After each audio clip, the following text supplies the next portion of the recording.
Hello, everyone. I'm Dijon. Not my era. Welcome to the Mustardcast, the podcast about the art of storytelling and how it's used across different mediums. Make sure that you like, comment, and subscribe if you want to see our channel grow, and to click notification bell so that you're notified when we post. Free Palestine. Like I said, every episode we're gonna say it. Today, is actually Monday, December 11th, where they're saying everyone should, if you can, try not to work or spend any money or go to school if you can afford to. So Hmm. it would be too late for me to tell anyone to do that since it's the day of, and this isn't being posted till the Thursday after. But Right. figured I'd just say it. Mention it, yeah. But yeah, what media have you been consuming? I'm gonna be so real. I've not had the time to like sit and watch or look at anything. I was busy doing like teacher stuff, and then I had to babysit this weekend because my parents were out of town. So it's like I got like 10 minutes in of Super Mario RPG, and that is the only piece of media I really consumed this weekend, which is it's tragic. Well, that's unfortunate. Uh, Yeah. It's okay though, because once we go on break, oh yeah, I'm catching up on all the stuff that's on my watch list. yeah, that makes a lot of sense. So for me, I watched La La Land for the first time. Ooh. It's a good movie. It's a musical starring uh Ryan Gosling and Emma Stone, I believe. So yeah, it was good. It was good. It's a good movie. Very surprising ending. It's a good movie. Hmm. I also watched Desperado for the first time in a long time. It's a what's his name? The name of the actor. I want to. It's not. I don't know why Enrique Iglesias his name just popped in my head. It's not that person. Um, he's a Spanish actor, but it's a movie about a guy who has like a whose guitar has guns in it, and his guitar is Ooh. also a gun case. It's a very good movie. It's a fun action movie. Antonio Banderas, that's his name. That's why I got them confused. For real. But yeah, directed by uh, what's his name? Something Rodriguez. Robert Rodriguez, who's known for making action Mm. movies like that. Yeah, it's a fun movie. I hadn't seen it in a while. It was a movie that I saw a lot growing up because my dad would put it on. Um, I also rewatched Blades 1 and 2 for the first time in a while for reasons that we'll get into later. But man, these Blade movies are just good old late 90s, early 2000s action fun. There's some good movies. There is what looks like to be a 10-year-old Brenda song in the first Blade. So there's a moment where a vampire is like holding a little girl as hostage, and Mm. the first movie came out in '98, and I didn't notice it at first until he threw her hella hard, and it was ridiculous how hard he threw her. But she landed in the street, a truck's about to hit her, and Blade has to go save her. And there's a frame where I look and see her face, and I go, "Is that Brenda's song?" And and then I see several more shots, and I'm like, "Oh no, that's 100% Brenda's song." And I look it up, and she hasn't confirmed it anywhere. There's nothing out there confirming it, but there are people out there that are just who have like rewatched Blade over the years who went to the internet searching like, please tell me, does anybody else notice that Brenda song is in this movie? And at the time, Right. and she would have been I mean, excuse me, 10 years old when that was filmed. So like, yeah, or 9 when it was filmed. So like, yeah, it's crazy. I wasn't expecting to see Brenda song in Blade. But yeah, I always liked Blade 2 the most out of the trilogy. And Hmm. now I realize why. It's because it was directed by Guillermo del Toro. That's why it's so goddamn good. And Oh, wow. it features several actors that will return in his next comic book movie, Hellboy. One of which is Hellboy himself. Ron Perlman plays the character in the second Blade movie. But yeah, Yes. I dare not sully the moment after watching those two incredible films by watching the final Wesley Snipes Blade movie, Blade Trinity, because that movie is horrible. But I will rewatch it eventually, probably the upcoming weekend. Um, but yeah, what else? Finally started watching The Bear again, Mm. because Disney Plus is doing this thing where you could watch Hulu on Disney Plus, which they're probably gearing Hmm. up to just straight up merge Hulu and Disney Plus into just Disney Plus, which Yeah. I'm not opposed to that because it literally just means one less streaming service. So I'm not going to be upset about that. Right. It's Um, like one less thing to pay for. exactly. Because right now I have them bundled together. So if you have them bundled, you could use them together or just connect accounts. But Mm. I hope they merge them. Um, yeah, Bear's good. It's a show about cooking. Mm, the first season was very stressful because a lot of stressful things happened with the characters, and the second season is still a little stressful, but it's less stressful. But this episode was the least stressful I've watched so far. It was episode 4 with a character who went off to not Denmark. Yeah, I think it was Denmark to like study how to make desserts, and it was just him having a good time. But for some reason, I was very tense and stressed the whole time. I was afraid his the chef he was working for was going to be an asshole, but it turns out he's a nice dude. And I was like, okay, this show has just trained good. me to expect stressful situations with these chefs. But no, it was nice and easy. Um, Also, because I was on Disney Plus, I was like, you know what, I'm gonna get back to watching Avengers: Earth's Mightiest Heroes, which is an incredible Marvel cartoon, easily the best Avengers cartoon of them all. It's so good. I watched a couple episodes of that, and still catching up Spy Family. I'm on the final episode of the first season. Almost on season 2. And man, moving on to animation because we're gonna talk about Jujutsu Kaisen. Because I'm gonna be real with you, I misspoke. Nice transition. A few episodes ago when I said that the beginning of season 2 would be the best the writing will ever be in Jujutsu Kaisen, because the last episodes have been immaculate. I'm not gonna lie, the writing has been top tier. And last episode, I also said that JJK will 100% go down as one of the greats amongst most people. Like, it's gonna go down as an all timer, but to me personally, it's not that high on my list. Oh But wow. these last few episodes is making me change my mind, low key. I'm realizing that I don't remember as much of this arc as I thought I did.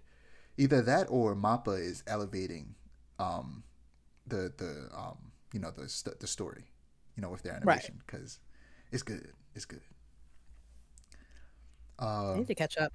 But Yes. I've gotten so many spoilers. It's like, what's even the point of watching it anymore? People, Yeah, man, manga gets spoiled all the time. Man, it's crazy. it's very crazy. I will say the jokes are funny though. The jokes are They're very hilarious. they're very funny. But it's like, Nah, dang. nah, I'd win. But um, I can't wait till we get to that moment. It's gonna be great. But Mm-hmm. Overwatch released an animated short for Mauga, um, the newest character called a Great Day. And we've talked about how Overwatch should follow League of Legends lead and make an animated series. And whenever I say Right. that, I'm usually imagining it in the same 3D art style that they use for most of their animated shorts. But after seeing this one, I wouldn't mind if it was in 2D in a similar style to this one. Did you manage to check it out? Definitely. I did. And it just makes me sad of like what Overwatch has become. Like it's losing money because they don't want to take the opportunities to make it great. It's like, yes, we need an Overwatch show. Like Yeah. Overwatch 2 failed. Hopefully, You got to do something with it. yeah. That's Hopefully, better. Xbox is as much as it sucks that they own Activision Blizzard now. Hopefully, Xbox will be able to do something and turn things around, because at the Yeah. very least, we can expect Xbox to try and make sure that things go smoothly. Right. But that's all I got for animation. I'm trying to think. Have you watched any more Scavenger's Reign or checked out Blue Eye Samurai? Haven't had the time. But like I said, by the next time we record, I'm gonna be on it. All right. Um, Moving on to comics. I actually started my reread of Scott Pilgrim. I read the chapters that Ooh. cover the first episode of Scott Pilgrim Takes Off. And reading it really shows just how much stuff they cut from the comic for that first episode, just so that they could trick us and switch it up. Because it's like several chapters and a whole bunch of stuff, small things happen in between that we didn't see in that first episode where they kind of speed run towards the fight with Matthew Patel. Right. Also, reading The Flash. The Flash continues with a new writer and artist in Cy Spurrier and Mike Deodoto Jr. This new storyline is very cosmic horror inspired, and Ooh. it shows in these first 2 issues with Wally meets these weird cosmic beings that I can't even begin to explain, which is the essence of cosmic horror. Like, you would have to see it to believe it. I don't know how to describe these things. Mm-hmm. And he also unlocked this new ability. I'm not really sure how it works, where he stepped outside of time. It was weird. I don't know how to describe Domain it. expansion. That's funny stuff. Don't even get me started on the confusingness of Jujutsu Kaisen. But Birds of Prey. The Birds of Prey sneak their way onto Themyscira and find Black Canary's younger sister, Sin. but are caught in the process. And Green Arrow is tasked with distracting Wonder Woman so that the birds of prey can escape. But naturally, that doesn't work well. Um, Right. Speaking of Green It's Arrow, Wonder Woman. in the latest Green Arrow issue, Oliver is still attempting to find a way home after being returned to life. But it turns out that someone is messing with space and time to keep him away from his family. Ooh. In Amazon's attack, following the events of Wonder Woman issues 1 and 2, Queen Nubia goes to America to meet the president and try to prevent a war between Themyscira and the U.S. But someone mind controls the Secret Service guards and makes them attack Nubia, forcing her to protect herself and make it look like she tried to attack the president. Uh, but yeah, in the previous Wonder Woman issues, I talked about them before. And Amazon killed 19 men, and now the government is convinced that Amazons are trying to take over or like kill all men or something like that. Right. And Nubia is great. I highly suggest reading, what is it, Nubia and the Amazons and Nubia, Queen of the Amazons. Mm. Both of those comics taught me a lot about Themyscira that I didn't know before, and also introduced me to Nubia, which back when she was created in like I think the 80s, she was basically Black Wonder Woman. But now she's Right. grown into her own character. Like she literally was Wonder Woman. But now she's her own character. She's the Queen of the Amazons, and she's a very dope character. And what I learned in those comics is that I'm sure a lot of people wonder how do new Amazons come to be? And Mm-hmm. in the New 52, they kind of retconned it to be that they basically sexually assaulted men who were like Oh, out on seas, and nobody liked that. Everybody was like, "Why would you do that? That's that's weird." And that questionable. was a retcon. Like that wasn't the way that they did it. But New 52 was a reboot that nobody really liked. Some good things came out of it, but it was weird. But Mm. of course, they undid that eventually. And in this comic, the way Right. they describe it is a way that from my understanding, was the way that it was before, which is there's this thing called the Well of Souls, where women who die due to man's violence can be reborn on Themyscira, and that also Oh, includes trans women. nice. And yeah, that's how that works. And I think women who are born from the well are immortal in the sense that they don't die from sickness or um, disease or anything like that. Right. But they can be murdered. But they basically have Makes sense. Makes eternal sense. youth. They don't die from old age Gotcha. or sickness.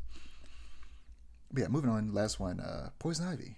Early on in the series, Poison Ivy tried to infect the world with cordyceps, the source of the infection from the Last of Us games, and kill all humans so that the planet can reclaim the Earth.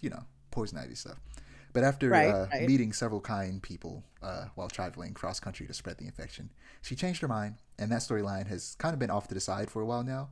But in this issue, we see that the cordyceps still out there, killing people and turning people into zombies, and these zombies are heading toward the source, Poison Ivy, in Gotham. Hmm. But Nah, because the thought of living in Gotham and all the things that come with that already, and then just there's zombies now in Gotham. Like, I crazy. feel like as a resident, if I was a resident of Rent is Gotham, cheap I'd though. be yeah, I'd this $500 a month apartment, if that, Yeah, they is probably very paying like nice. $200. No, for real. Like, yes, $200 rent is nice. However, I don't know how many more times I can get gassed by Scarecrow's fear gas. I don't know how many more I got in me. I'm gonna be real. See, The zombies would be my last straw. rent is so low, not just because of the threat to your life, but also because the rest of the money you would usually spend for rent, you're spending for therapy.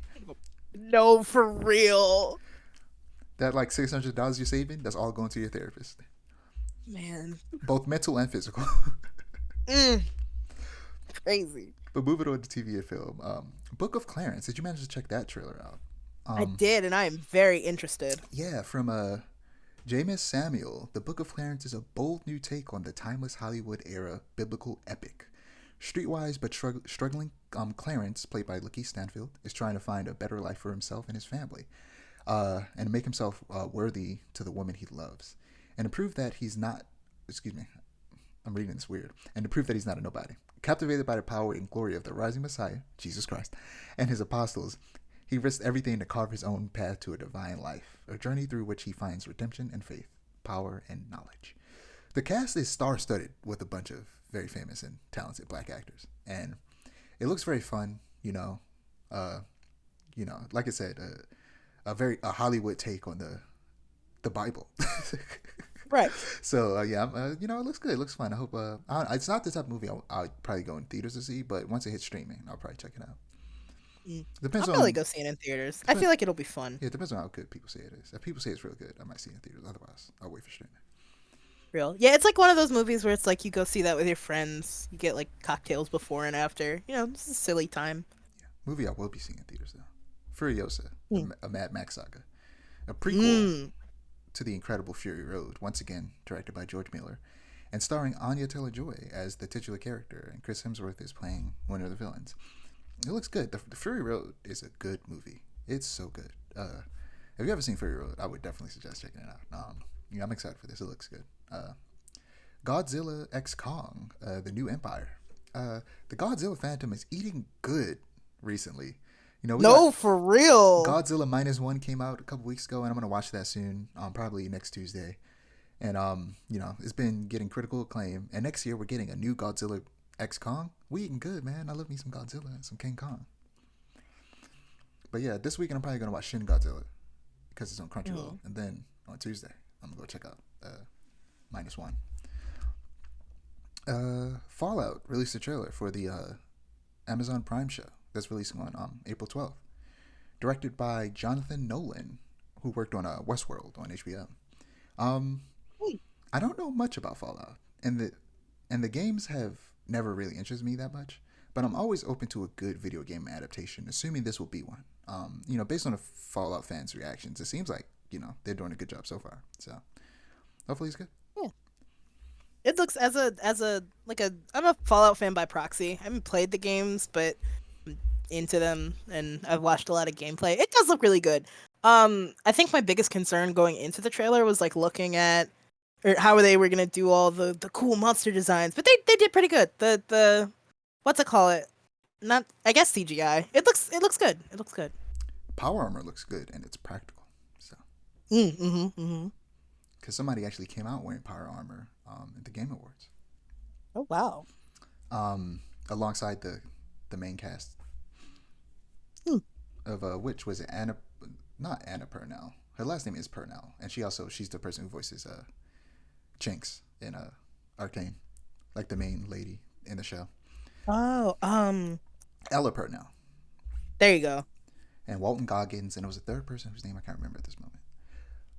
But I don't know why I so distinctly remember Walton Goggins' names. I'm trying to think what was the last thing I've seen him in. I've definitely seen him in something recently that makes me just has his name on my mind. The moment I see his face, I'm like, oh, it's Walton Goggins.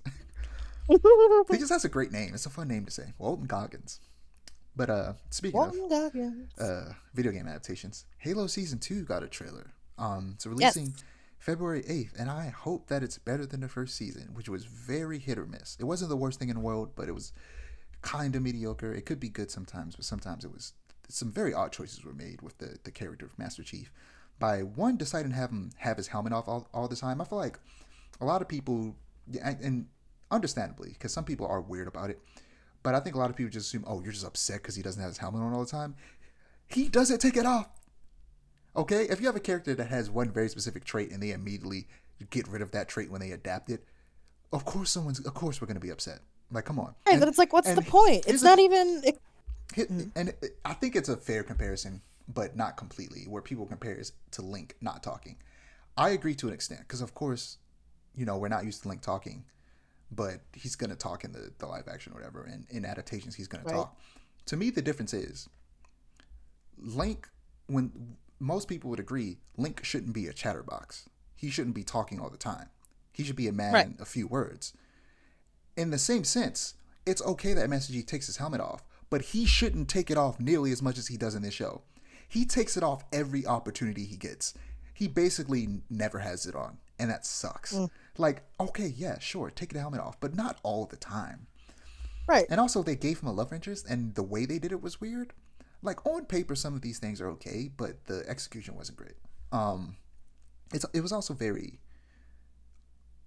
overdramatic and melodramatic in a way that doesn't fit Halo. And melodrama is fine in small doses in something like this, but I feel like they overdid it with the melodrama in the show. There was also a secondary character named Quan Ha, who was not interesting whatsoever, and every time it cut to her, I did not care. But Yeah, I remember you complaining about yeah, this. Yep. she could have been interesting though. F, and I hate to say it, I hate to be that guy, but if they followed the source material a little bit more, hear me out. So, if you're going to focus on Quan Ha as a secondary protagonist, they should have gone all out. Because she's a part of this resistance group of these colonies that are trying to separate themselves from the UNSC.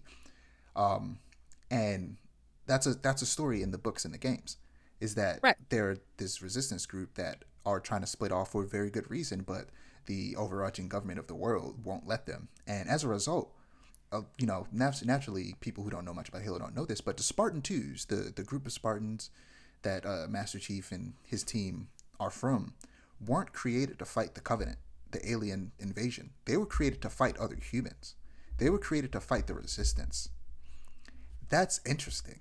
These Right. giant super soldiers weren't created to fight these powerful aliens, even though they were used to do that eventually. They were created to fight other humans and to just destroy them with extreme prejudice and stop these resistances. They should have leaned into that, and actually, a big part of the story is that Master Chief killed Quan Ha's mother. They always allude to it, but I feel like they never really go as deep into it as they should. They should have straight up showed Master Chief killing her mother. That way, we would have had sympathy for her instead of just finding her as annoying as she is in the show. Right. Also, another big part of it is that Master Chief discovering that him and the rest of the Spartans were, they weren't. I think I forget what the explanation they gave for them was, but I think it might be that they were like either clones or like genetically created. Whereas in the truth is that they were kidnapped as children, replaced with Mm. replaced with clones that then die, so the parents think that they just died in their sleep, which is messed up, and then experimented on and turned into soldiers, and that's Really messed messed up. up. And that was one of the more interesting parts of the show. But again, it was a matter of the melodrama of that whole thing being dragged out for far too long. The way I think they should have done it is the first half of the series, you're focusing on Quan Ha. You're going back and forth between Chief and Quan Ha, but you're focusing on Quan Ha and the Resistance fighting against the UNSC, and have the Spartans essentially be the bad guys. And then somehow, some way, Chief finds out the information I just said about his origin, and naturally he's going to be upset about that. But he doesn't Right. have time to be upset about that because the Covenant are attacking, and the Resistance are now being forced to work with the Spartans and the UNSC, despite not liking them, because the only people strong enough to fight against these powerful aliens, the elites and the brutes, are Spartans. And now Right. Chief is being forced to, even though he's upset about what happened to him and he wants retribution of some kind, he understands that him and the other Spartans are the only people standing against these aliens, or strong enough to stand against these aliens. So he has to push it down, and that becomes a problem later on somehow. That trauma Yeah. resurfaces because naturally he's not just going to be able to push it down no matter how hard he tries. That would have been interesting, and hopefully, I mean, it seems like that's what they're going to do with the second season.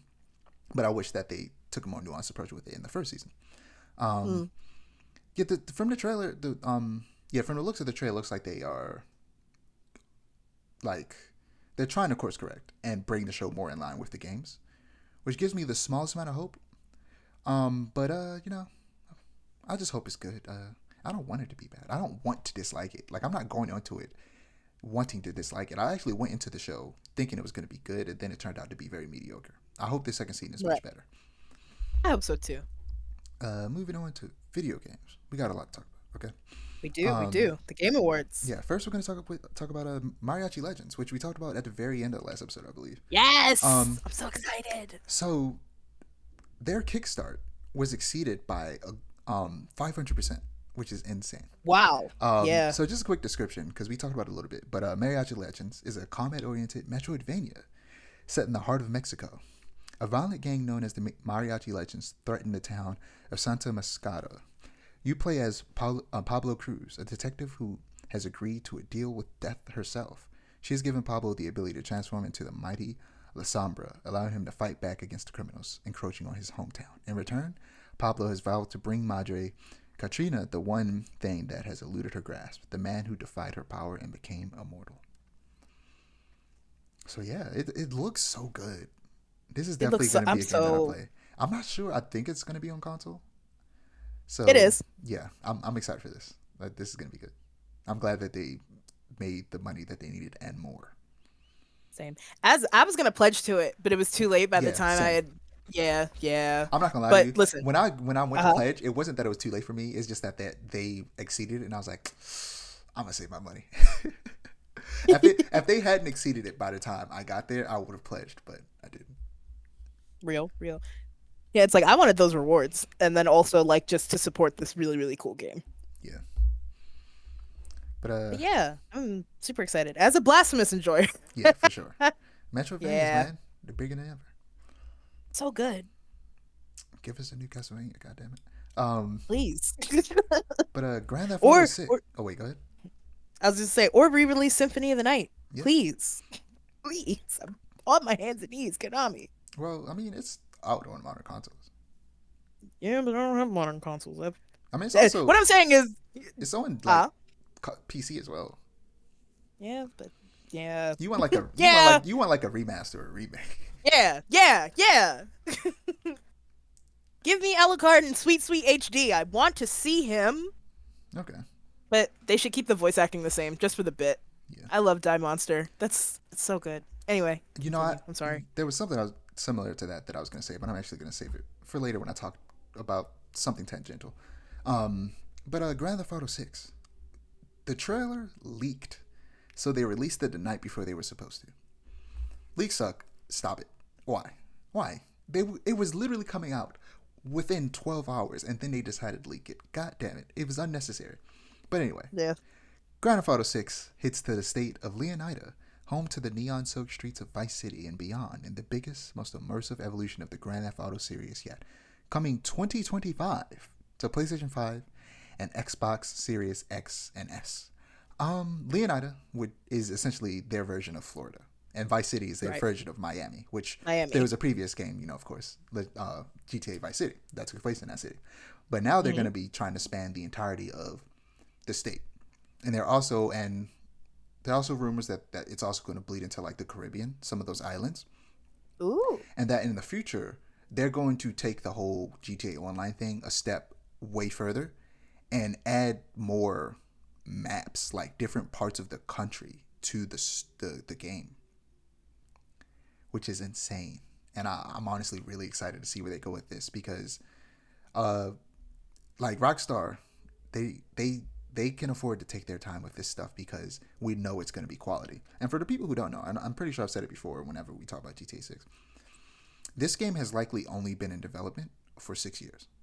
People think that it's that like they likely didn't immediately start. Actually, you know what? I think it might have been confirmed that they started development a year after uh Grand Theft Auto 5. I think that might have been confirmed. I might be wrong. But likely it's been they started development in earnest at the very least after Red Dead Redemption 2 released. Cuz that's the thing people don't realize. Rockstar also made Red Dead Redemption 2, which is a bigger and even more detailed world than GTA 5. And they started working on Red Dead Redemption 2 the year after the first Red Dead Redemption release, so like 2011 or 12. That game was in development for 7 years before it released in 2018. And they were 100% already working on GTA 6, at least a year after the first one. But all the team didn't hop onto development until after 2018 when Red Dead came out. So this game has been in development in earnest for only like 6 years, and it's going to be in development for around 2 more years. Supposedly, it would probably released early 2025 based on them wanting to be within the what is it called, the fiscal year. Mm-hmm. But yeah, it looks good. It looks It real looks good. good. It looks honestly, coming off of Red Dead Redemption 2, it doesn't look significantly better in comparison, but it looks significantly in comparison naturally to the last GTA. And it looks some of it looks like real life. It will feature the franchise's first female protagonist in Lucia, Ooh. alongside what looks to be like her boyfriend in a Bonnie and Clyde inspired story. Some people have theorized that it could be co-op since they're downsizing from 3 characters like they had in GTA 5 to 2, and that would be cool if it was co-op. Something that has been a subtle concern for GTA fans is how they will manage to perform their usual crude and satirical comedy in the modern day. Because according to a lot of people, it's hard to do satire in today's day and age. But I disagree completely. It's not. The reason most people give is because of the internet and cancel culture. But as we've talked about before, cancel culture only really works on the people who deserve it. And even then, sometimes it doesn't work on them. Right. The internet is full of very loud minorities who don't speak for everyone. And as long as your jokes don't cause real life harm to people, no one that matters will care. And Right. some of the people who believe satire doesn't work in modern day are just upset that they can't make their wildly offensive jokes about minorities anymore. Right. And any writer worth their salt can tell a joke without punching down and adding to the struggles minorities already go through. And the simple solution to this non-existent problem is talking to said minorities and finding out what's actually funny and what's just plain rude and offensive. What I like about what GTA 6 is doing and how they'll handle the idea of satire in the modern day is that they're actively commenting on the pervasiveness of the internet and its culture, and making fun of the problem itself. Which is, I feel like, a smart way to do it. And also, it takes place in Florida, which Florida is basically, it's hard to be satirical in a place where it is legitimately goofy in real life. Right. So they don't even have to try to be satirical when it just takes place in the goofiest place on the face of planet Earth, or at least the goofiest place in America. Because a lot of the stuff that they showed in the trailer are direct references to things that have happened in real life, Right. which is hilarious. But yeah, this game just looks incredible. I'm excited what the base game will be like. I'm excited. I will finally play GTA Online when this comes out for sure. Because I didn't play GTA 5 online, but I will play GTA 6 online. Mm. I've always been a Saints Row enjoyer more, but oh, I have high hopes for this game. I love Saints Row. Last Saints Row. Saints. Haven't played it. I just heard it was bad and it looks bad and It it's was, yeah. supremely disappointing. And yeah, Yep. you weren't here when me and Amir talked about Saints Row. I love Saints Row. I can't say I like it more than GTA, but it should I'm so upset it's bad. I think Volition was like disbanded, the company or whatever, which sucks. And hopefully at some point we can get another Saints Row, because I think if it was up to me, what I would have done with the next Saints Row was I would have, see, to me it's two ways it could have gone. Either they could have stuck being over the top and goofy, like to the extent that they were in 4, and then after that game became a little bit more grounded, or they could have had the beginning of their new game be over the top and goofy, and then have it toned down, and then Right. the vast majority of the game is more in between Saints Row 2 and Saints Row 3, which I think everybody said that like the perfect place for Saints Row to be is in between 2 and 3, where a lot of people love 2, a lot of people love 3, but I still want the goofiness from 3, but not necessarily to the extent of like having superpowers and going into the Matrix like we did in I was about to say GTA Saints Row 4. But I think there needed to be a transition. There needed to be something in between that was super goofy, that led to the more grounded version of that game. And Right. and I hate to, I don't know. It was weird to talk about back when the trailers were coming out, but they made the mistakes of trying to appeal to, uh, thinking that they were appealing to a certain audience when they weren't, which was they were Mm-hmm. trying to make it a little bit more like modern and appeal to younger people, and in the process alienating all of those people because they're not realizing that even younger people liked it for what it was. Right. We didn't need it to change. And also, getting rid of all of the iconic characters to reboot it was ridiculous. Yeah. I think Lame. if you're going to do a reboot, make a joke about it, like I said at the beginning, do something over the top that results in a reboot, but still keep all of the characters plus new characters. Keep Johnny Right. Gat and all those other characters. We love those characters, okay? How dare you get rid of Johnny? But anyway, moving on to the Game Awards. So, we're going to start off with the winners. Um, we're going to slowly make our way towards Game of the Year. Starting with most anticipated game. And, the nominees were Tekken 8, Star Wars Outlaws, Like a Dragon Infinite Wealth, Hades 2, which I voted for, and Final Fantasy VII Rebirth, and naturally, Final Fantasy Rebirth 1. For Player's Choice, we had Tears of the Kingdom, Spider-Man 2, Genshin Impact, Cyberpunk, and Baldur's Gate 3, and Baldur's Gate 3 won. For Best Multiplayer, we had Mario Bros. Wonder, Street Fighter 6, Party Animals, Diablo 4, and Baldur's Gate 3, Baldur's Gate 3 won. I voted for Street Fighter 6. I think Street Fighter 6 would have won, but I get Right. it. Best racing, or sports/racing. We got The Crew, Hot Wheels, Forza Motorsport, F1, and FC24, and Forza 1. For best sim/strategy, we got Advance Wars, City Skylines, Company of Heroes, Fire Emblem Engage, and Pikmin 4. And Pikmin 4 won. Really? I never would have thought of Pikmin 4 as a sim strategy game, but I guess it is. Yeah. I'm less surprised that it's like being considered that. I'm more surprised that it won over Advance Wars. Like, Yeah, especially since it's like classic sim I strategy. feel like if Advance Wars came out beforehand, I feel like Pikmin 4 is still relatively new, so it's weird that it won again. Yeah, because the Advance Wars that just came out was a remake of the first two games, I think. Yeah. So, yeah, that's fair.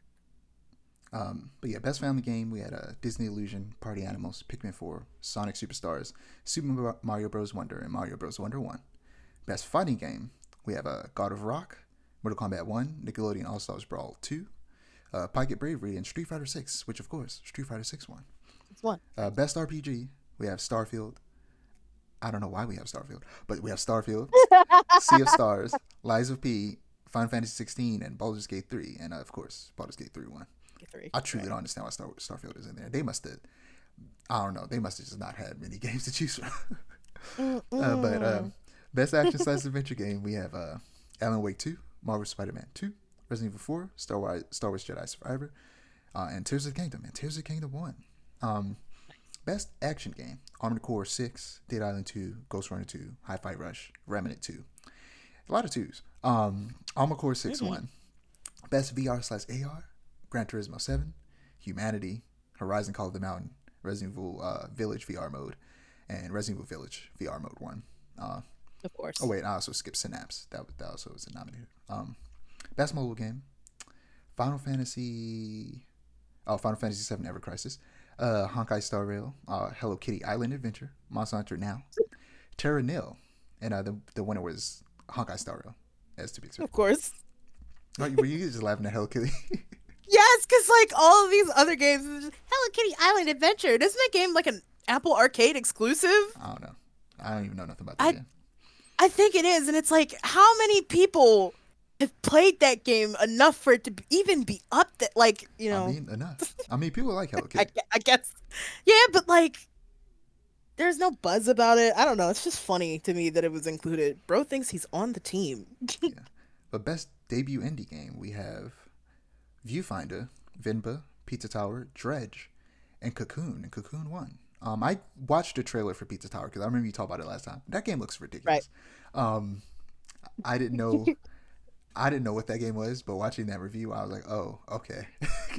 Yeah, it's a love letter to the Wario Land series of games. And a lot of people on Twitter were kind of pissed that it did not win Best Indie Game. And well, Cocoon is pretty dope.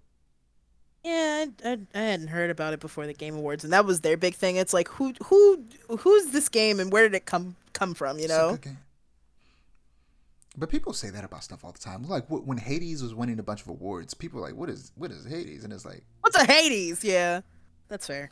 But best independent game, we have Cocoon, the controversial Dave the Diver, Dredge, Sea of Stars, and Viewfinder, and Sea of Stars won. We'll get to why Dave the Diver was controversial later. Best community support, No Man's Sky, Final Fantasy 16. No, I think that's 14. Destiny 2, Cyberpunk, and Baldur's Gate 3. And Baldur's Gate 3 won. Best ongoing game, another controversial thing we'll talk about later. Apex Legends, Cyberpunk, Final Fantasy 16, Fortnite, and Genshin Impact. And Final Fantasy 27 won, deservedly, after the hard work they put on to make the game good. Yeah. Games for Impact. Space for the Unbound, Chants of Sinar, Goodbye Volcano High, Chia, and Terra Nil and Vinba. And the winner was Chia. Innovation and accessibility, Diablo 4, Hi-Fi Rush. As you can tell, I'm struggling reading these Roman numerals. Diablo 4. No, you're good. Forza Motorsport, Hi-Fi Rush, Marvel Spider-Man 2, Mortal Kombat 1, Street Fighter 6, and Forza 1 wins. Racing games tend to have ridiculous accessibility features. Like, they tend to be really good at it. Best performance, Ben Starr from Final Fantasy 16, Cameron Monaghan from Star Wars Jedi Survivor, Idris Elba from Cyberpunk 2077's Phantom Liberty DLC, Melanie Labard from Alan Wake 2, and Neil Newborn from Baldur's Gate 3, and Yuri Lowenthal from Marvel Spider-Man 2. And Neil Newborn from Baldur's Gate 3 won. He deserved it. He went up on stage, he cried, talked about people who, passed away on the team, and, just how people told him his performance helped them. It was just very sweet. It was very sweet. People on the internet, calm down, okay? Yuri was great, but it's okay he didn't win. It's just good enough that he was nominated. Calm down. Right. And besides, Yuri Lowenthal is in everything. If he doesn't win, he's in everything. It's like that. It'd be a little unfair in an esoteric sense, because it's like, dang, this man's an established voice actor. Yeah, but best audio design: Alan Wake 2, Dead Space, Hi-Fi Rush, Marvel Spider-Man 2, and Resident Evil 4. And Hi-Fi Rush won. I voted for Dead Space. I think Dead Space should have got it, but I get it. It's a game about music. Yeah. Best score in music: Alan Wake 2, composer Petri Alanko; Baldur's Gate 3, composer Borislav Slavov; Final Fantasy 14. Is that 14? Yes. Composer Masayoshi Soken; Hi-Fi Rush audio director Shuichi Kobari; and Tears of the Kingdom, composed by, it just says Nintendo Sound Team. Wow. That's crazy. They didn't give that man's name up, put that man's name up there. But I guess multiple composers probably For worked on it. real. But even still, But yeah, Final Fantasy 1. Best art direction: Alan Wake 2, Hi-Fi Rush, Lies of P, Mario Bros. Wonder, and Tears of the Kingdom. And Alan Wake 2 won. I think Zelda should have took that. Yeah. But best narrative: Spider-Man 2, Final Fantasy 16. Yes. Cyberpunk 2077. I said that wrong last time. The last one was 16 for sure. 2077 and Baldur's Gate 3, and the winner was Alan Wake 2. I don't even think I said Alan Wake 2, but that was for sure 16. Look, Roman numerals after like 10, I'm done. I can't read. That's real. That's real. Best adaptation: Castlevania Nocturne, Gran Turismo, The Last of Us, Super Mario Bros. Movie, and Twisted Metal, and of course, The Last of Us 1. Best game direction: Alan Wake 2, Baldur's Gate 3, Marvel Spider-Man 2, Super Mario Bros. Wonder, Legend of Zelda: Tears of the Kingdom, and Alan Wake 2 won. And game of the year, we got Alan Wake 2, Marvel Spider-Man 2, Resident Evil 4, Super Mario Bros. Wonder, Legend of Zelda: Tears of the Kingdom, and of course the winner was Baldur's Gate 3. You deserve Baldur's Gate it, sweep. Deservedly, sure. yes. Spider-Man fans are not happy. Yeah, let's talk about that. Baldur's Gate sweep. Y'all Yeah. gotta chill, bro. Spider-Man 2 here's the thing. First, y'all gotta chill. 100%. Other games exist. Just because, a lot of people like to say that award shows are popularity contests, and to an extent they are. But then people get upset when the thing that they consider to be more popular didn't win the popularity contest that they claimed it was. So it's like, is it a popularity contest when the undoubtedly far more popular Spider-Man didn't win? So it's okay that the thing you like didn't win. It's enough that it was nominated, and it also doesn't take away the fact that it's a good game just because it didn't win awards. It didn't win anything, and that's fine. It was nominated for all those things though, and that's incredible in its own. Right. But also, this doesn't give people the right to then try and shit on Spider-Man. Don't try and say that Spider-Man is a lesser game just because certain fans of the game are being assholes about it. Because now you're going to disrespect the game and the people who put the hard work to make that game great just because certain parts of the fandom are assholes about it. That is unnecessary. Also, they're different genres. One isn't better than the other. They're just different. And it is up to you which one you like more. I personally, Spider-Man's more my speed. Baldur's Gate 3, I'm interested in it. I'm going to play it eventually when I have time. It's just a lot of game. I don't have time to play that right now. But and that's real. And then for me, Spider-Man it's 2 for me is that's just my type of game. Right. And then for me, it's the exact opposite. It's like, I understand and respect what Spider-Man has done, and I respect why it's popular. Baldur's Gate is more my style of game. I'm an RPG enjoyer. I'm open worlds are just not my thing. They're just not. You say that, but you like RPGs. RPGs be open world. Well, no. Let me rephrase then. It's not necessarily that open worlds aren't my thing. It's like, I'm trying to think about what I'm trying to say here and be careful so I don't get I flamed don't know. on As a Twitter. person who Oh, likes like action games like Bayonetta, I feel like you would like Spider Man. I might give it a shot. I don't know. I just something about it is it turns me off from it. So I'm like, eh. But again, I respect its impact on the industry, and I respect the hard work and whatnot put in. And I'm not on Twitter being like, oh, well, yeah, yeah. No, I'm not. Yes. Nobody has time for that. Stop being weird. It's okay. No Yeah, one's gonna die. it's okay. Um, Yeah, yeah. Moving there's on next. to the game announcements. Uh, we're gonna start with Usual June. From developer Finji, comes a story-based 3D action game involving a girl named June who has unique powers and who seems to have a ghost friend. It releases sometime in 2025. The Oh, art style drew me in, but the combat looks a little slow for my taste. it did definitely felt a little sluggish, but I feel like there might be a reason for that, or they might make it work within the context of the game. I Yeah, hope they do. it's 'Cause- weird though. I always see games like this with art, really good art style like this, super stylized, and it's an action game, but then the combat turns out to be slow as molasses, and I'm like, you almost had me. It's like, I see where all the planning and all that went into the art style. Stop, stop. But yeah, it looks cool though. Yeah. But one that I really want to hear your thoughts on, Metaphor Refantasio got a trailer titled "The Royal Tournament." It seems like in terms of the story, there is a tournament being held to determine who will replace the now dead and based on a trailer murdered king. Yep. Uh, and what is it? The world looks way more open than I ever seen It does. in It an does. Atlas game. No, for I real. think that this might have been the first time that we've heard the English dub. Uh, I think so. Yeah. yeah, and there's some kind of hack and slash combat mixed in with the turn-based combat because we see the player character perform melee attacks on like this big group of enemies, but then they do a short little combo on a bigger enemy, and then it enters into the turn-based mode, Hmm. which is very interesting. What do you think about Refantasio now So after some more trailers have come out? I'm excited for it. I guess I'm not feeling this English voice acting. It's kind of trash. I like it. It's decent. It's just like Is it you don't like it or you don't like the accents?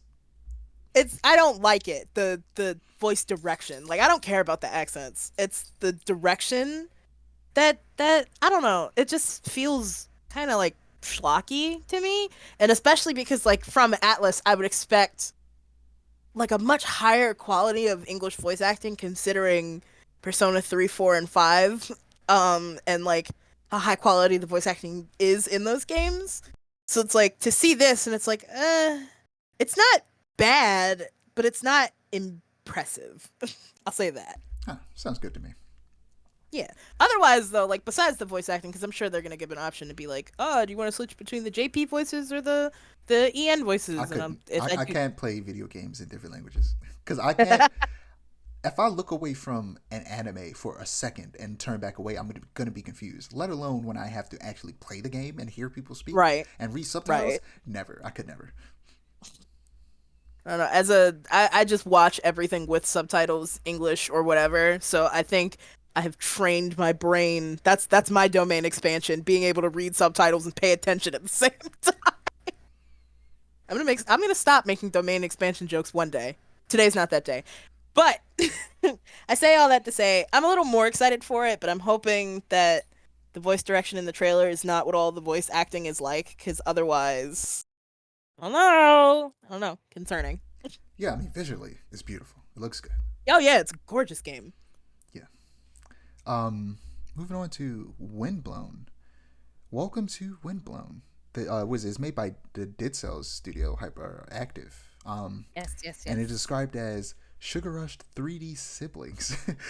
You play as Leaper, one of our heroes, on a mission to defend the Ark from a very aggro vortex. Absorb memories of fallen warriors and then put them to good use by infusing their skills into your weapons. It's what they would have wanted. Dodge death solo, or with up to 2 friends. Get ready to dash, die, and repeat. Early access launches in 2024.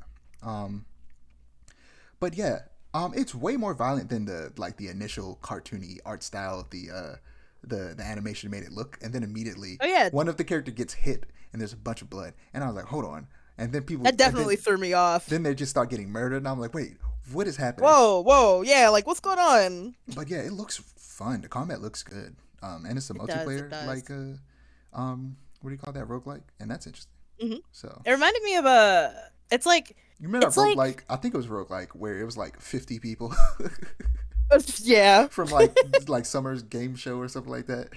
I wonder what the development of that is looking like right now. I'm sure it's very complex. But yeah, what were you saying? But yeah, it's like it reminds me of like a little bit of Hyper Light Drifter mixed with like a little bit of Risk of Rain, and I like both of those games. I really do. So I'm like, might be good.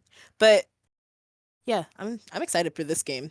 I wasn't feeling it at first from the beginning of the trailer, but by the end, I was like, yeah, this is gonna be a fun game. Yeah, I think the first time I saw it, I was like, this looks interesting. But when I rewatched all the trailers earlier today just to refresh my mind. And I was rewatching the trailer, and I was like, okay, this combat looks good. Yeah, You know, very like fun. isometric, kind of hack and slashy. Yeah, Yeah, isometric hack and slashes are always for fun. sure. And there's a couple more of those on here that we're gonna talk about. Actually, one that's coming up after this next one. Speaking of roguelikes, God of War Ragnarok Valhalla. God of War Ragnarok is getting Yes. a roguelike DLC that comes out in a couple days tomorrow, tonight. Hold on. Oh wait, no, for real. Yeah, that comes out at 12 p.m. midnight. I'm downloading that and playing that immediately. But Immediately. yeah, it looks good. It takes place after the main story, which I won't spoil. And yeah, it's like an epilogue. And we hear some God of War 3 music, and then we see a God of War 3 or just the original God of War trilogy enemy, a Cyclops. Mm. So I'm curious, like, what this DLC will be adding to the story. Uh, I'm thinking, right? Here's my 2 cents on it as a person who has not played God of War Ragnarok. I'm like, when I think of Valhalla, right? You know, it's like it's the Vikings heaven in air quotes, and it's like you have to reach there after like dying in combat in a glorious way, and I'm like, maybe, and this is just me spitballing stuff. Maybe it's a thing of like that's the roguelike element, like oh, that is the roguelike element. refacing. Yeah, Yeah, that's yeah, refacing past that's a battles. no Cont. Oh, well, there you have it. See, and that's good trailer design for me to get that without having Yeah, to had played the game. I was listening to a podcast earlier where everybody where they were saying how they all immediately knew it was a roguelike when we see Kratos fighting and then he wakes up, and then everybody in their mind immediately goes, oh, it's a roguelike. Ah, I see. But yeah, something I wanted to mention earlier when we were talking about like a Castlevania remake, and you were talking about how you just want that game but in like HD. If they ever, for whatever reason, decide to remake the God of War games, I don't want them to remake the old God of War games in the style of the new God of War games. I want them to remake the old God of War games to be the exact same game, just with upgraded graphics. That's it. Yep, Don't even, yep. unless you're going to bring back the exact same actors if they're all living to play those characters. Don't even change the audio. Just use the same audio. Even I know the first two games came out on PS2. I don't care. Use that PS2 audio. AI upscale it. I don't care. Like like because what is it? TC Carson was the original voice of Kratos, but now Christopher Judge just voices him in the new games. I don't want Christopher Judge to go back and voice over all of TC Carson stuff if they were to remake it. I want TC Carson to continue to be the Kratos in those games. Right. But yeah, moving on to another isometric action RPG, No Rest for the Wicked from Moon Studios, the award-winning developers of Ori and the Blind Forest.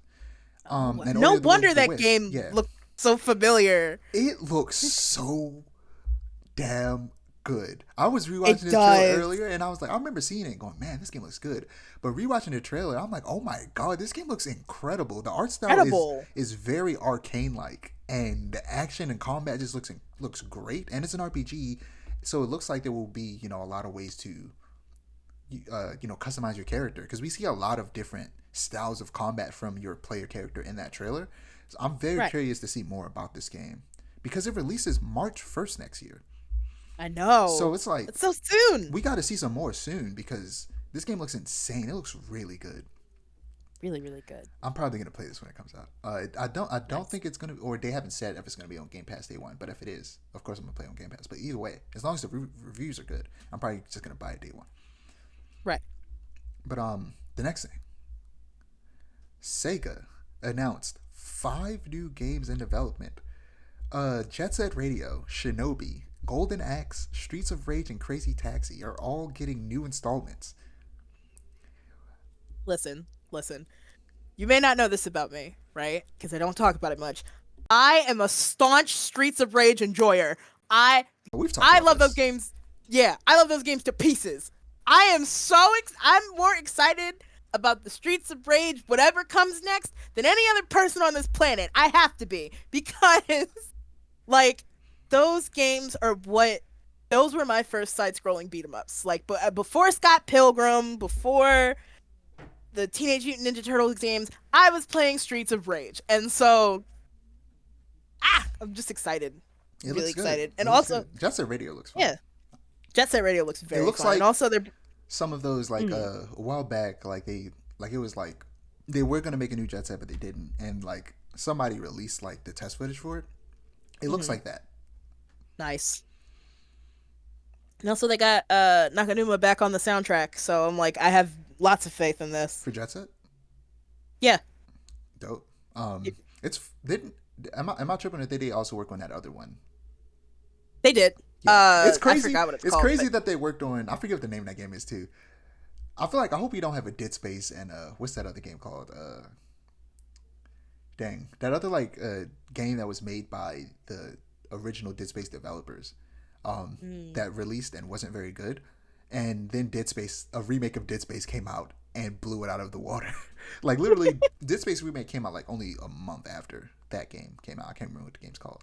And even though also can't remember what the name of this game is called. I think it's like Bomb Rush. Yeah, Bomb Rush or Cyberpunk. something?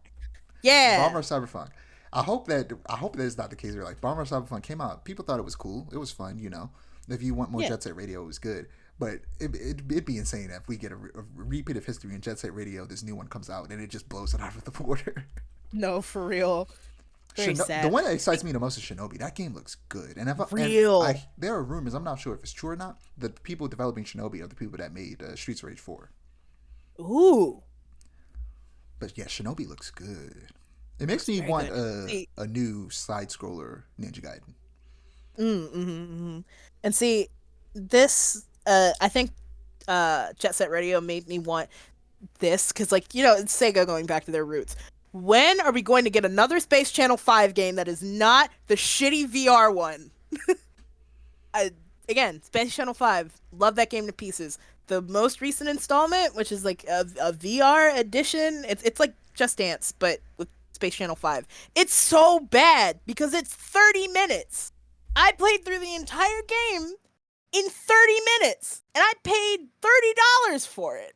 And I'm still a little mad. And that was like 2 years ago. So, yeah, we need another Space Channel 5 Sega. I want to see Ulala in HD. You know, if we want Sega to make games other than Persona and Tekken, oh wait, no, Tekken's Bandai Namco. What am I thinking? Yakuza. If we want them to make games other than Yakuza and Persona, we gotta buy these when they come out. You know? Yeah. But yeah, moving on to Dragon Ball Sparking Zero. We finally saw Oh, more yes. of the next Tenkaichi Budokai game, or Budokai Tenkaichi. Which I was confused why it was called Sparking Zero. It turns out Dragon Ball Sparking is what it was called in Japan. So they're going. I figure a lot of games have done this recently, where they go back to the original game. Like Yakuza is called Like a Dragon in Japan, and the last game was called Like a Dragon. I think it was called like Yakuza Like a Dragon, or like a Dragon Yakuza, or something like that.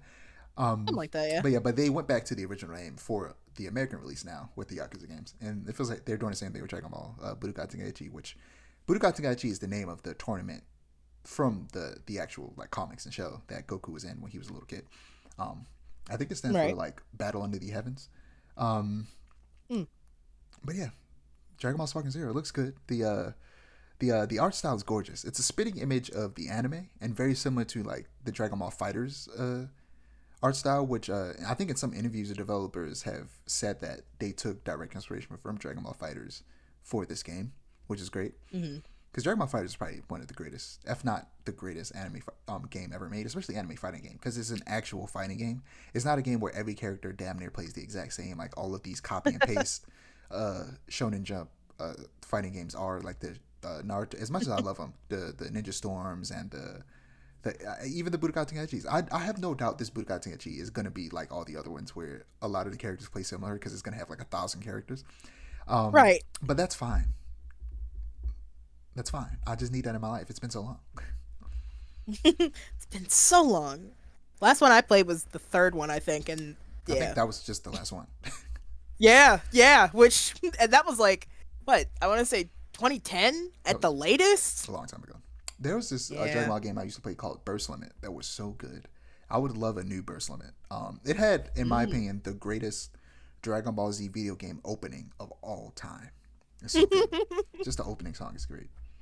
But I love. Maybe I should start reading the manga for real. Oh yeah, you should start reading Dragon Ball from the beginning. Dragon Ball is real good. I'm thinking about it. I think I've read Dragon Ball before I ever watched the original Dragon Ball. I'd watched Z before I read it, but I was going to say I watched Kai with my mom because my mom's a huge Dragon Ball fan and did not understand any of it, but I was enjoying it when I did watch it Z. because it was coming out on Nicktoons at the time. So it's like this is cool. But moving on to the casting of Frank Stone.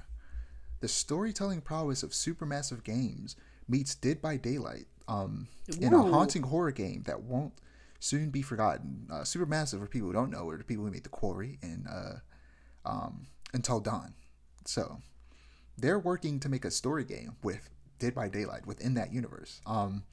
So the shadow of Frank Stone looms over Cedar Hills, a town forever altered by his violent past. As a group of young friends are about to discover, Stone's blood-soaked legacy cuts deep, leaving scars across families, generations, and the very fabric of reality itself. What? In the depths of an Oregon steel mill, the gruesome crimes of a sadistic killer spawn horrors beyond comprehension. Delve into the mystery of Cedar Hills alongside an original cast of characters bound together on a twisted journey where nothing is quite as it seems. Every decision you make shapes the story, as do expected from Supermassive, and impacts the fate of the characters within. Brimming with emotional gut punches and high-stakes horror, discover how a simple decision can become a truly heart-wrenching dilemma for those who find comfort in the unknown and glee in the grotesque. Supermassive Games cinematic storytelling brings new levels of emotion, immersion, and intensity to this darkly rich universe. But yeah, Ooh. sounds good. These two teams working together, I expect something great. Very much so. But speaking of Ninja Gaiden, The Last Ronin, it's been announced to be releasing March 22nd, 2024, which is apparently the same day that Dragon's Dogma 2 comes out. Which I took it off the notes because there just wasn't enough for me to want to talk about. But Dragon's Dogma, it looks interesting. It's low key kind of like Shadow of Colossus, except you don't have to feel bad about killing the monsters. Because there's a lot of climbing on the monsters and stabbing them in Dragon's Dogma 2 from the gameplay stuff that they showed recently. But yeah, this is releasing that same day. But as interested I am in Dragon's Dogma 2, I don't think I'm going to play it that day. But this, I probably will play that day. You explore the vast world of late Edo period Japan by horse and glider, while beating foes using a wide range of weapons and equipment, melee weapons like swords and spears, as well as ranged weapons like firearms and thrown weapons. Also armed with the grappling rope and stealth tactics, you can expect the variety and freedom shown in our latest trailer. Did you check out trailer Last Ronin? You did. It It looks looks really so good. good. This is the closest we'll get to a new Ninja Gaiden because Team Ninja wants to make everything but Ninja Gaiden. God damn it! I want a new Ninja Gaiden game so bad. So bad. But this looks like the closest we'll get, and it's this open world Japanese game. You know, it looks fun. Looks fun. Yeah. OD. Oh. Hideo Kojima's Xbox game has finally been revealed after being rumored for so long, and it's a horror game starring Hunter Schafer. And is being made in collaboration with Jordan Peele, who specifically mentions Metal Gear Solid 2 as a Kojima game he loves. So, I love me some Metal Gear Solid 2. We know next to nothing about it other than the vague statement that it's more than a game and also kind of a movie.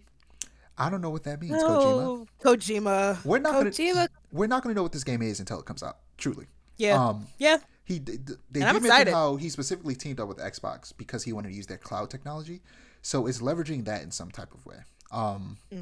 But the door that Kojima walks through when stepping onto stage was made to look just like the iconic door from PT, the prototype for what was supposed to be a new Silent Hill game from Kojima before Konami pushed him out. So maybe this game will be repurposing those concepts for something new. I hope so. But yeah, I'm interested. Let me some Kojima. Hopefully, Death Stranding 2 is more my speed, unlike the first one. Hmm. Mostly, I'm just excited about the fact that he's working with Jordan Peele. I just from that alone, this game is gonna scare the shit out of me, and I'm excited. Oh yeah. So excited to be scared. But Tales of Kinzera, Zao. So prepare to adventure into the beautiful and treacherous lands of Kinzera as Zao, a young shaman who bargains with the god of death to bring his Baba back from darkness. Embark on a poignant single-player story shaped by actor Abu Bakr Salim's own experience with grief, discovering how love gives us the courage to press on after devastating loss. Wield powers from the sun and the moon to defeat restless spirits in rhythmic combat and become a worthy, I'm going to try to pronounce this, Nganga, a spiritual healer. Discover a rich universe with untold lore of chaos and order and journey through mystical 2.5D realms awash with color and depth emboldened by multi-award winning composer Nanita Desai's enchanting original score. Releases April 23rd. This looks incredible.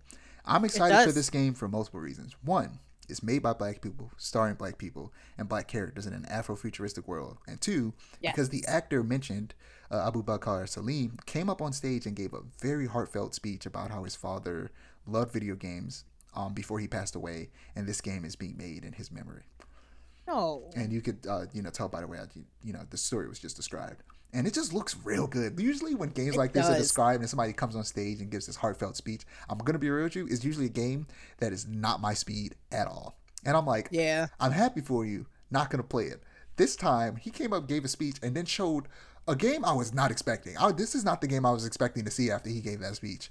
It looks so good. It looks similar to the No, for real. the newer that was a Prince of Persia game that's coming out pretty soon. It's a Mm-hmm. like I'm not sure if it's a Metroidvania specifically. I know that Prince of Persia game is a Metroidvania, but I'm not sure if this one is. But it looks like it. And it's a like they said 2.5D side scrolling action game, and it looks incredible. This is for sure going to be a game that I play day one.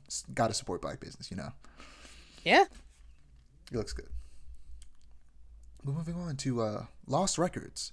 The creative minds behind Life is Strange at Don't Nod Montreal are proud to present a brand new story driven journey through time. Lost Records, Bloom and Rage. The magical summer of 1995 is one of self discovery and forging unbreakable bonds for high school friends Swan, Nora, Autumn, and Kat. 27 years of no contact later, fate reunites them to confront the long buried secret that made them promise to never speak again.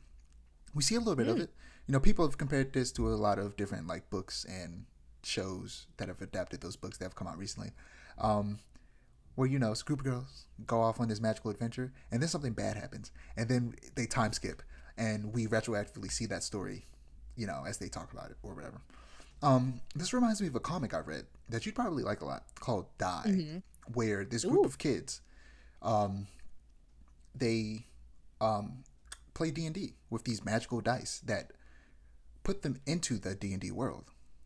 And they're Mm. in that D&D world for like a couple years, I think, or I something remember like you that. telling me about But the this. story doesn't take place then. The story takes place like 20 years later, where they have to go back into the world and try to save the person that they had to leave behind the last time they went into it. And then, like this story, we retroactively learn about what happened in the past as they explored in the present. So that makes me excited for this, especially since it's made by Don't Nod, Mm-hmm. and it seems like it's going to be similar to like the Life is Strange games, where it's a very story driven. Yeah. Yeah, looks good. Uh, moving on to the first Berserker Kazan. The first Berserker Kazan is a hardcore action RPG based on the Dungeon and Fighter franchise, DNF. An ongoing franchise of 18 years. There's more than Oh 850 million wow. users worldwide. I didn't know this franchise had been around for that long. Yeah. Kazan, the great general of the Pale Laws Empire, defeats the Berserk dragon Hismar with his friend, the Archmage Ozma. They're giving me a lot of lore right now. But is betrayed Mm-hmm. by his jealous emperor in his exile. The betrayed hero Kazan pledges vengeance upon those who brought him ruin. It just looks like a real fun hack and slash. And the art style It is does. incredible. So many games that they shown are like double A to triple A games, but are extremely stylized. And I'm so happy that we're seeing more super stylized triple A and double A games. Same. and then not just like the popularity of a bunch of indie games is finally starting to bleed over into the AAA space, About and we're time. starting to see that influence, which is dope. Okay, Arkane is making a Blade game. Yes. I I haven't watched Blade. I need to watch Blade. This game looks fantastic, and I'm buying it day one. I'm getting all tripped up on my words. I'm so excited. Despite not knowing a single thing about Blade, this looks like my kind of game. Just in time for Blade's 50th anniversary. After Mm. Arkane's most recent vampire focused game, Redfall, I imagined this, but I didn't think it would actually happen. Now, Blade is great, and this is 100% your speed because it is going to be their first third person game, and it will be an action game. Um, but a lot of people online see the name Bethesda and Arkane and have a negative reaction. I see a lot of comments and people on Twitter being like, "Oh, but it's made by Bethesda and it's made by Arkane, and Arkane made Redfall. Redfall is bad. Bethesda is Bethesda." Uh, so people feel that way, but rejoice, people, because I'm here to tell you, Arkane is made up of two studios. Uh, this is being made by Arkane Lyon, located in Lyon, France, who made Dishonored 2 and Deathloop. Not Yes. the studio that made Redfall. That's a different studio. That's Arkane Austin, which made Redfall and Prey. But both of them together made the first Dishonored. Uh, but yeah, Redfall didn't do well because Arkane Austin was essentially forced to make it. And it is a live service game, which they have absolutely no. It's a live service and it's a 4-player co-op game, which Arkane Austin Yikes. have absolutely no experience in making games like that. Arkane in general, both studios are used to making single player, story driven, immersive sims. Like Right. multiplayer just isn't that thing. So that's why Redfall failed. Um, but what is it? Arkane Lyon's co-creative director, Dinga, posted this on Twitter. He said, "Let's do a single player immersive sim hybrid with all the shit we love, and let's make it a Blade game in third person in our own crazy version of Paris." I'm so excited because he was so excited So on stage exciting. when he was announcing it. He was so excited. He did a little kick. It was great. He was wearing a black trench coat. He was real excited. He's black, by the way, just in case y'all wanted to know. Right. That's why this man was so excited. He was like, "Yeah, we gonna make a Blade movie." I mean, game. But yeah, the Heck art yeah. style, like you said, great. Arkane. Well, that's the studio. See, not to be confused with the show, Right. Because I was but confused for like a split second, yeah. like I didn't watch the trailer. But coincidentally, ever since the show came out, I've been pointing out how similar the art style of Arkane, the show, is to the Arkane games like Dishonored, with the 2D Mm. textures and 3D effects. And this game actually, coincidentally, looks like it's pulling from Naturally Spider Verse because that's Right. a comic book, and it has like some halftone textures on this very 3D models with 2D textures and effects style. Like you said, Which I really like. it looks good. I really Blade like that. Blade could be potentially an Xbox exclusive, since Xbox owns Hmm. both Bethesda and Arkane. But I hope not. I want to but play it. But if that was the case, they probably would have displayed it in the trailer, and they didn't. And I'm mm, not sure if any updates have happened, but nothing is pointing towards it being exclusive. good. So this might not be exclusive. But Blade is about to finally put Arkane on the average consumer's radar because critics and hardcore gamers already know what's up about Arkane and their great games. But now everyone else is about to discover the power of immersive sims, especially. Immersive sim is a Yes. genre that is still niche, unfortunately. The reality is the aspects of immersive sims can be found in a bunch of different games. I feel like more recently, the perfect game that it's in that's popular is Tears of the Kingdom and Breath of the Wild. Right. Right. Those games incorporate aspects of immersive sim, which essentially allow you to play the game the way that you want to. And systems are put into place to allow you to just figure things out and tackle situations in a multitude of ways and have those systems interact with each other in very interesting and unique ways that give everybody who plays it a unique experience. And that is what the Dishonored games and Prey and all the games that Arkane makes do, and Deathloop as well.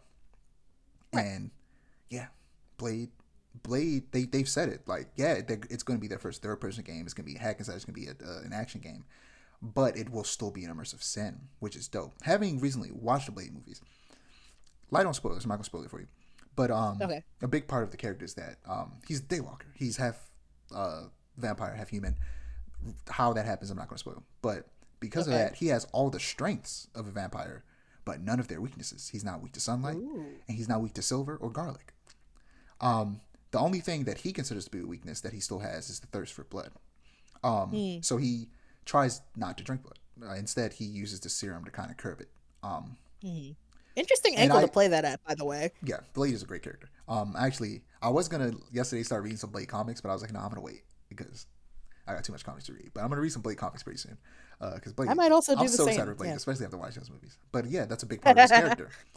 But Mhm. since it's immersive sim, I wonder if they're gonna give you the option to like if you want to drink blood and how that affects the world because Blade's a hero, and in the trailer you see that the dude cutting his hair is scared of him because he's a vampire. Terrified. Yeah. And I wonder if it's gonna be like you can either make the people love you and be a hero, or you can go around drinking their blood as you also try to save them and be kind of evil. Which I hope that's the Mm. case.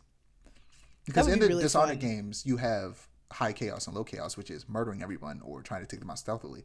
And in this Right. game, you're obviously not going to not kill vampires. You're going to kill every vampire you see. But I wonder if it's going to be like you drink, like I said, drink blood and make people hate you and stuff like that. Like that would be interesting. I'm excited for this game. It's going to be good. I have absolutely no doubt this game is going to be good. Of course, I'm pre-ordering this game. Oh wow. I trust them. I trust them undoubtedly. I don't even care. It's not going to be bad, but even if it is, I don't care. I'm still going to play it. That's how much I want to play this game. But yeah, That's how much. um, Yeah, that's real. moving on. Last Sentinel. Welcome to Dystopian Tokyo. I don't even know if I sent you this trailer. Introducing I a don't think brand you new did. open world action game, Last Sentinel, brought to you by Lightspeed Studios. I didn't because at first I wasn't going to talk about it, but the reason was is Mm. because it was a cinematic and like they didn't show much. Um, Right. but it's made by former Rockstar devs, Oh. and that makes me a little bit excited. But we didn't see actual gameplay, so there wasn't much to Mm. talk about. That's why I didn't see you the trailer. But it's Got like you. this like a cyberpunk type world. So Oh, and it's nice. gonna be open world, and it's made by Ooh. Rockstar devs. So I'm Ooh. interested to see where that goes. Yeah. But hold on, nope, my body made it seem like I was gonna burp, but I didn't. Light No Fire, made by the No Man's Sky devs. Hello Games. Mm. Is their new game featuring a procedural, unexplored fantasy Earth. What was that sound? What sound? You made a sound when I said, Oh, the. yeah. It's less the fact that it's the No Man's Sky devs. Well, it's partially that, partially the fact that it's like procedurally generated, and then partially the I watched the trailer and it looks boring. What? It looks good to me. I mean, it's a good looking game, like aesthetically, but I don't know. It feels like something I would play for like 10 minutes and be like, this is boring, and then stop playing it. I But don't know. that's just me personally. It looks good to me, and I don't really usually like these type of games, but the setting makes it look real interesting to me, and it looks like it'll actually have interesting combat, whereas No Man's Sky didn't really have any combat. And Right. after they built up No Man's Sky to be what it is, and the fact that unlike No Man's Sky, this game has already been in development for 5 years before they showed us anything, They learned their lesson. makes me know that this game isn't going to release half baked like No Man's Sky did. And once they do manage to add more stuff to it, it's going to be incredible. Like this game, like I said, I'm not usually into games like this, but this one I might actually play. And it takes Ooh. place on a planet that's meant to be simulate the actual size of a planet, which is interesting. And they say that like they said something along the lines of like everybody's going to be on this planet. So I wonder, since it's the size of a real planet, or it's meant to be, if that means that every single person who plays this game is literally going to be on this one planet. So like Journey almost. In a strange sense. That'd be cool. Because that would be cool, and like you could somehow, after however long it takes you to travel, find your way to a part of the world where someone else is. That would be interesting. Yeah. But yeah, last but not least, in terms of announcements, Final Fantasy 16 DLC. Um, Echoes of the Fallen launches on PlayStation Store the night that the Game Awards happen. While the second DLC, The Rising Tide, releases spring 2024. Echoes of the Fallen unlocks a whole new story, battles, weapons, accessories, level cap, and more. For players who have completed the required quests, this new adventure begins before the base game's final battle. As strange dark crystals begin to circulate on the black market, Players will follow Clive and his friends during their investigation as they encounter a group of suspicious traitors, leading them to a long-abandoned, fallen tower known as the Sage Spire. There, they will unravel the terrible secrets that await within. The rising tide will bring new challenges and more, including the confrontation between Clive and the legendary icon Leviathan, which didn't show up in the main game, but they kept like showing all of the different icons, which are basically the summons, and it's like Attack on Titan. Different characters can Right. turn into different summons, and the only one that wasn't there was Leviathan, and they kept calling them Leviathan the Lost.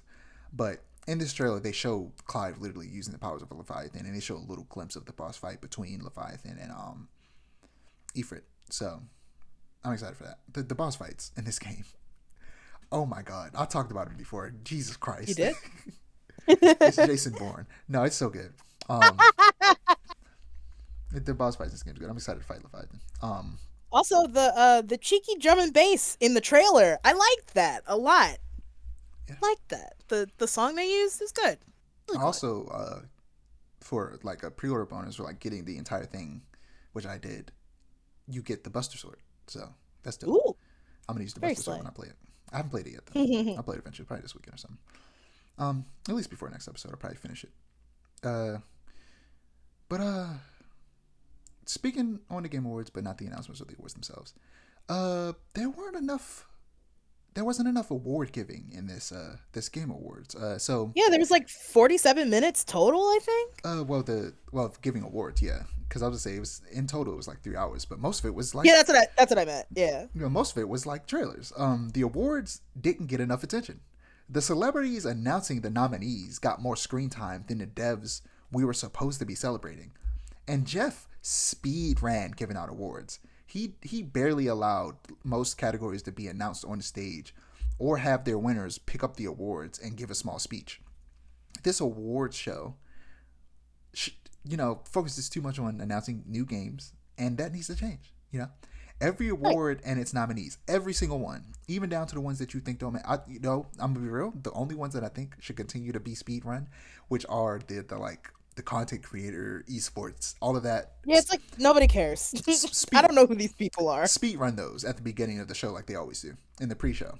But when it comes to all of the main awards, every single one of the awards in the main show should be announced on stage, and someone should come up, pick up the award, and give a speech. That is what we should be getting 3 hours of, not 3 hours of new games. Every award, what was that? Actually, what was I about to say? Oh yeah, every award and its nominee should be announced on stage, and they should also have more than 30 seconds to give a speech. God damn it! I know Christopher Judge gave a really long speech last year. It was insane and hilarious, but it was also a really good and heartfelt speech after he won, the award for best voice actor, for Kratos. And they made a joke about it at the beginning. He made a joke saying his speech last year was longer than the most recent Call of Duty campaign, which was hilarious. But I feel like they took it too far and barely let people speak, especially when one of the devs from Larry and Baldur's Gate 3 were up there talking about how people passed away and they were telling them get off the stage and trying to play them off. I'm like, Jesus Christ! Was it at one point? Like, and one of them was a genuine mistake. I think on one part that I get, but also was still weird, was a guy and a woman came up. The guy gave his speech, and then he stepped to the side to let the woman give a speech. But I guess they thought that they were both about to just walk off stage.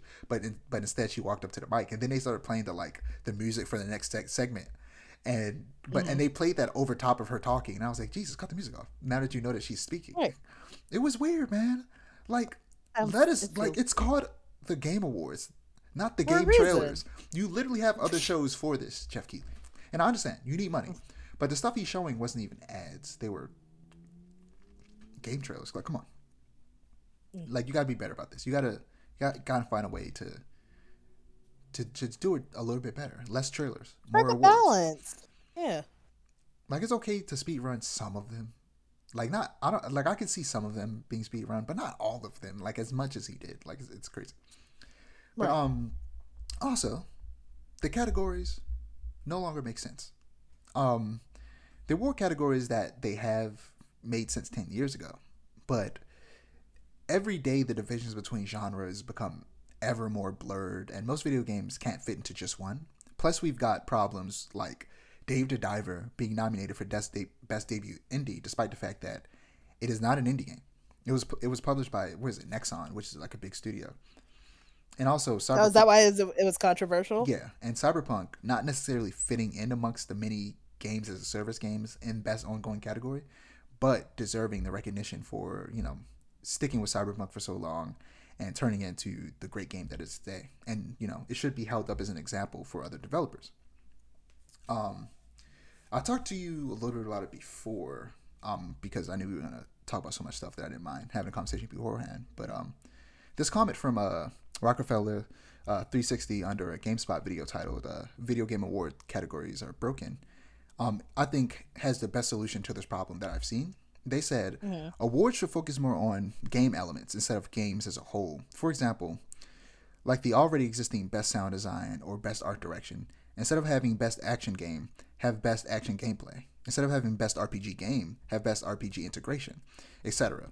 That way, games don't have to be tied down and defined as a single genre, and we instead can celebrate which studios accomplish certain gameplay aspects the best. Also, best Right. ongoing game would be better as best evolved game, celebrating which game developed the most in the past year instead of which game as the service is the generically the best. Like genres, the lines between genres are so blurred that isolating games to genres doesn't make sense anymore. The only games that should still be isolated by genres, I think, are two, maybe three, which are um, fighting games and first-person shooters. Because Yeah. those don't like first-person shooters. Like fighting games, at the very least, don't tend to cross over with like other genres. Like that's just its own thing that should continue to be its own thing. First-person shooters, you Right. got games like Doom. Technically, Cyberpunk 2077 is a bit of a first-person shooter because it's only first person Hmm. that could fit into that category as well. But I think that's fine. I think first person shooters, fighting games, should continue to be their own categories as genres. But I think that, like they said, we should have instead of best like there's two separate categories. One called best action and one called best action adventure. What? That's ridiculous. Right. Like I talked to you in person. It's like they said we should have best action gameplay, and specifically that one is for combat. So you can have games like that are technically in different genres, like Lies of P, Spider-Man 2, Final Fantasy 16, like Baldur's Gate 3 and stuff like that in the same genre. But we're talking about how they do combat specifically, how they do action gameplay. And then, of course, they said, best RPG integration, talking about the specific mechanics of RPGs rather than generic RPGs, because Final Fantasy 16 in a lot of ways isn't really an RPG. So it doesn't make sense to be nominated in there, whereas, other games do. So, like, yeah, they next year, the Game Awards, I think next year is this was the 10th annual Game Awards, but I think next year is going to be the 10th year Game Awards. So they got to make some big changes for the 10th year anniversary. Definitely. But yeah, that's all I got. If you don't have anything to say, Nope, I don't. I just man, uh, man, so, this makes me low key miss E3. I don't miss either Well, because we have alternatives. yeah, We still get a bunch of awards in the summer. I mean, excuse me, announcements. See, look, now I'm getting game announcements and awards confused. Game Awards, this is your fault. But yeah, I like the stuff that we get now. E3, we basically still get the same thing. that's fair. That's fair. But yeah, I'm Dijon. You can find my ads below me. You can find Aiara's app below them, and the Mustcast app below that. Don't forget to like, comment, and subscribe to our channel if you want to see more storytelling content, and to click the notification bell so that you're notified when we post. Peace. See ya.